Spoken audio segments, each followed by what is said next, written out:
Sveiks, Mēr. Sveiks.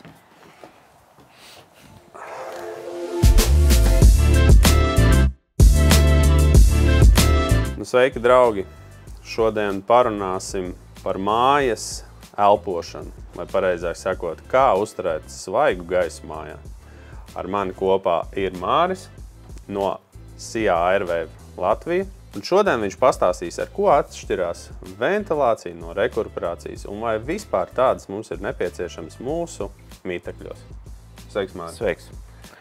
Ko tu labi pastāstīsi? Bieži vien cilvēki uzskata, ka ventilācija un rekuperācija ir viens un tas pats. Tā ir vai tā nav? Pēc būtības tā nozīme ir līdzīga.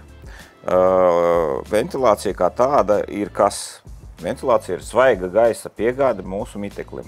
Kā tu teici, mājsaimniecībā mums vienmēr notiek visādi procesi. Mēs vāram, mēs uzturamies mājā, elpojam galu galā. Līdz ar to mums tas gaiss ir kaut kādā veidā jānomaina. Tas, kas mums ir, viņš ir sastāvējies, var teikt, atstrādāts gaiss, izelpots, jā, tātad mums viņš ir jānomaina. Un šim mērķim var, protams, pa vecam vērt logus vaļā un vēdināt, kas faktiski ir ļoti neefektīvi, jo tas ir manuāli jādara. Un šim mērķim ir radītas ventilācijas iekārtas, kas var nogādāt mūsu svaigu gaisu. Bet laikam ejot, mēs esam sapratuši arī to, ka ventilācija ir labi, bet kaut kā vajadzētu saglabāt to siltumu, jo mēs galu galā nedzīvojam dienvidos, un ārā mums ir augstāks nekā iekšā, tad jāsaglabā siltums. Jā, tātad. Un, lai to visu paveiktu ar minimāliem zaudējumiem, tātad ir dažādu tipu rekuperācijas iekārtas, kas ne tikai nogādā mūsu svaigu gaisu, bet arī savā ziņā mums ļauj ietaupīt, jo viņas saglabā siltumu. To, kas ir noņemts no atstrādātā gaisa, viņas iedod tam gaisam, kas mums ieplūdīs. Būtībā, kā es to saprotu, tad mums nāk āra gaiss, mums iznāk iekštelpu gaiss, un visdrīzāk ir kaut kāds konkrēts mehānisms, vai šajā gadījumā vāveres ritenis ar alumīniju šķiedru, kas vienkārši pārnes apakaļ šo. Jā. Tie mehānismi ir dažādi. Ir plākšņa tipa rekuperatori, ir rotācijas tipa rekuperatori. Mūsu klimatiskajai joslai, protams, ir piemērotāk rotācijas tipa. Bet pats princips, ko jāzina gala patērētājiem, tā vienkāršiem vārdiem sakot, tātad mēs saglābjam siltumu, jo tas gaiss, kas iet ārā, uzsilda to gaisu, kas iet iekšā. Protams, ka tas nav iespējams 100%, ir kaut kādi zudumi, bet jebkurā gadījumā tas nav tas pats, kas ir, teiksim, klasiskajā ventilācijā, ka mēs vienkārši izmetam gaisu ārā. Jautājums. Vai jau projektēšanas stadijā ir svarīgi tomēr ieplānot šo te ventilāciju, vai mūsu Latvijā jau pārsvarā rekuperācijas sistēma? Jā, noteikti. Un saskaņā ar visiem māju energoefektivitātes rādītājiem tas jau tagad ir gandrīz vai obligāti. Ja. Protams, tas ir, kas ir obligāts vai nav obligāts, tas ir otršķirīgi. Pirmšķirīgi ir tas, kā tu jutīsies savā jaunajā mājā, jo mājas tagad būvē ļoti blīvas, un guļamistaba ir maza, un faktiski 2 cilvēkiem uzturoties guļamistabā pie slēgtām durvīm mums gaisa sāk trūkt jau pēc kaut kādām 2 stundām. Protams, neviens jau necelsies, neliks modinātāji, necelsies, lai atvērtu logu. Bet atgriežoties pie tava jautājuma, kāpēc tieši projektēšanas stadijā? Tāpēc, ka ventilācija nav tik viegli izbūvējumi jau esošās mājās. Caurulis ir liela šķērsgriezuma, līdz ar to viņām vajag atrast vietu, atrast plānojumā iespēju viņus izvadīt uz visām telpām. Un tas ir tas, ar ko mēs saskaramies ikdienā, kad, ja tas nav izdarīts sākotnējā mājas būvniecībā, tad vēlāk pie kaut kādām renovācijām vai pie klienta vēlmēm tomēr tikt pie šī svaigā gaisa, tas ir daudz problemātiskāk. Un noteikti arī daudz dārgāk. Dārgāk, jā. Vienkārši izbūve jau esošās ēkās būs sarežģītāka un dārgāka. Jā, bet pastāst arī vienlaicīgi, kā mums šī te rekuperācijas sistēma sadarbojas nākotnē ar mūsu apkuri. Tātad vai šis ir siltums, ūdens, gāzes katls vai kā, vai viņi ir katra atsevišķa, vai viņi tā kā, teiksim, tiek slēgta klāt? Nu, mēs runājam par privātu mājām. Ne? Jā. Privātu mājas ir nedaudz atšķirīgs pielietojums nekā komercobjektos, jo komercobjektos bieži vien šīs sistēmas ir apvienotas, taču privātu mājās mēs iesakām tās sistēmas nesavienot.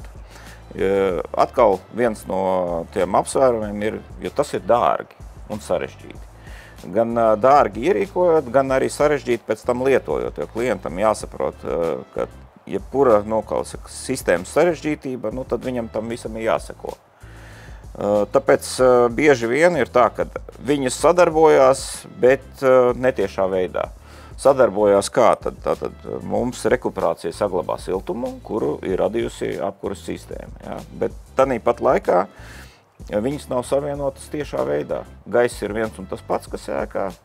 Tātad viens rūpējās par sildīšanu, viens par gaisa atjaunošanu. Tas ir arī viss.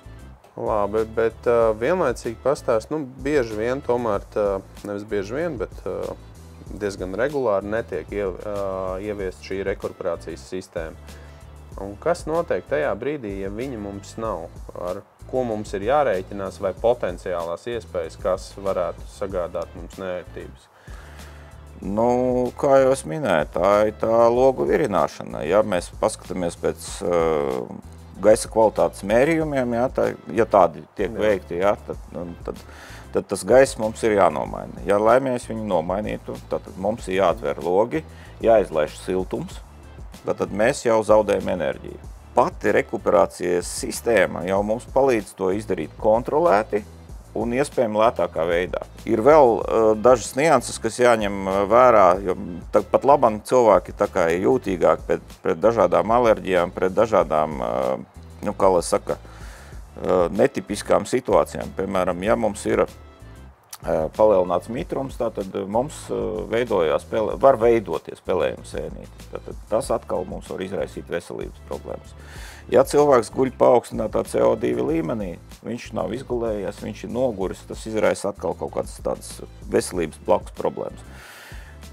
Faktiski rekuperācija mums palīdz saglabāt veselību, palīdz sagādāt svaigu gaisu mājā, turklāt viņa pasargā ar filtriem no gaisa piesārņojuma un no alergēniem.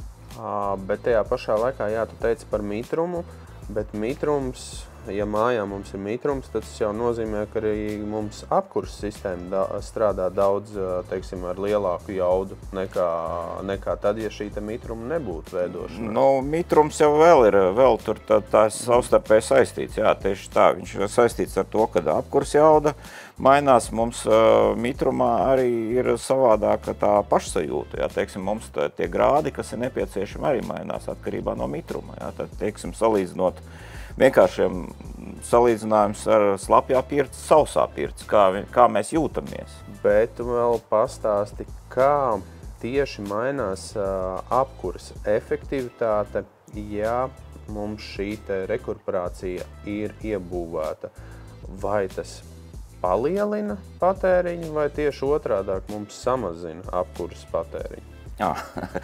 Šis ir labs jautājums, tāpēc, ka tur viss ir atkarīgs no tā, kādi ir bijuši veidināšanas paņēmieni līdz šim. Ja mēs veidinām telpas kā pēc normatīva, es jau minēju, tad mēs izlaižam ārā siltumu, mūsu apkuras jauda tiek palielināta tajā brīdī, lai mēs kompensētu šo temperatūras zudumu. Tātad mēs sildam katru reizi svaigu tikko ielaistu gaisu. Ja mums darbojas rekuperācija, mēs 80% no siltuma atstājam ēkā, tad mēs ar šo izējošo gaisu piesildam ienākošo gaisu, 80% tiek saglabāti. Protams, ja mēs neveidinam, kā to dara varbūt liela daļa, tad varbūt rekuperācijas sistēma kaut kādā veidā, teiksim, tos 20% izmetīs ārā. Bet šis nav salīdzināms lielums, jo mēs daudz ko iegūstam, daudz ko, kuru mēs novērtējam, šis svaigais gaiss veselīgs svaigs gaiss, es piebilstu tā, ir ļoti svarīgs. Tāpēc tie 20%, ko mēs varbūt tās pazaudēsim, salīdzinot ar neveidinātām telpām, jums viennozīmīgi atmaksāsies ka jūs un jūsu bērni dzīvos veselīgā vidē. Pastāsti, labi, es esmu izdomājis, kad es likšu rekuperatoru. Ar ko man jārēķinās, cik daudz vietas tas man aizņems, kur man tas ir jāparedz, kur man viņš ir jāizvieto. Šajā gadījumā es nerunāju par caurulēm, kuras ir jāvelk, bet, piemēram, šajā katla telpā, ar ko man īsti ir jārēķinās. Pats agregāts, jā. Pats agregāts var tikt novietots tehniskajā telpā. Es viņu pat vairs mūsdienās nesaukt par katla telpu. Tā ir tehniskā telpa, kurā atrodas siltumsūkņa iekšējais bloks, kurā atrodas karstā ūdens sagatavošana. Turpat var atrasties arī ventilācijas agregāts vai rekuperācijas agregāts. Ir divi veidi agregāti, viņi var atrasties uz sienas. Viņš izmērā līdzīgs tā kā veļas mašīna, bet daudz vieglāks, tātad viņi karinās pie sienas vai arī pie griestiem. Ja mums šī tehniskā telpa neļauj izvietot šādu tipa agregātu, ir Flexit skandināvu ražotājs, kas ir paredzējis, ka viņa agregāti var atrasties arī nesiltinātos bēniņos. Tātad mēs faktiski nezaudējam telpu nemaz. Kas mums notiek ar efektivitāti? Efektivitāte mazliet pazeminās, pat cik viņš atrodas augstā vidē, bet viņš ir siltināts un viņš paredzēts, lai viņš tur atrastos. Būtībā, ja viņš zaudē pāris procentus. Jā, ļoti minimāli. Ok, bet kā ir saistībā ar pašu skaņu? Vai mums iekārta rada kaut kādus trokšņus, nerada? Ar ko man ir īsti jārēķinās?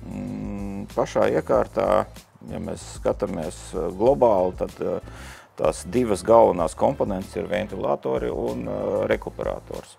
Tie ir mazi elektromotori, kas salīdzinoši nerada nekādas skaņas. Protams, ka izbūvēt ventilācijas sistēmu ir arī jāparedz trokšņa slāpētāji, kas mums šo skaņu, to minimālo skaņu pat nenovada pa ventilācijas vadiem uz telpām. Tas jau ir sistēmas jautājums, bet pats agregāts, es teiktu, ka viņš nav trokšņaināks par kaut kādu veļa žāvētāju vai pat parastu sadzīves ventilātoru. Paldies, Māri, par izsmeļošajām atbildēm.